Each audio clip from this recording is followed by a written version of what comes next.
തിരുവനന്തപുരത്ത് നിന്ന് ആലപ്പുഴയിലേക്ക് പോകുന്ന ആ KSRTC ബസ്സിൽ അന്ന് വലതുകാൽ വെച്ച് കയറുമ്പോൾ ഞാൻ അറിഞ്ഞിരുന്നില്ല ആ യാത്ര എന്റെ ജീവിതത്തെ മാറ്റിമറിക്കുമെന്ന്.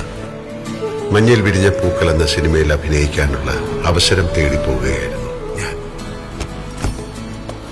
യാത്രകളുടെ വിരസത മാറ്റാൻ കൂടെയുള്ള യാത്രക്കാരുടെ അനക്കങ്ങളും ഭാവങ്ങളും ശ്രദ്ധിക്കുക, അവരുടെ മനസ്സിനുള്ളിൽ എന്താവും എന്നൊക്കെ വെറുതെ ചിന്തിക്കുക എന്നൊരു സ്വഭാവം അന്നും എനിക്കുണ്ടായിരുന്നു. ഒരുപക്ഷെ അതായിരിക്കാം ഞാൻ അറിയാതെ പഠിച്ച അഭിനയകലയുടെ ആദ്യ പാഠം.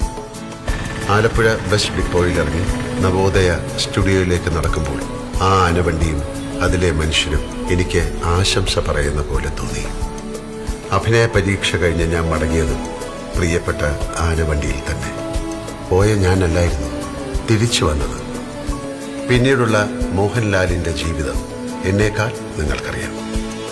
എന്റെ ജീവിതത്തിലേക്ക് ഐശ്വര്യത്തിന്റെ ചിഹ്നം വിളിച്ചെത്തിയ ആനവണ്ടി, നിനക്ക് നന്ദി.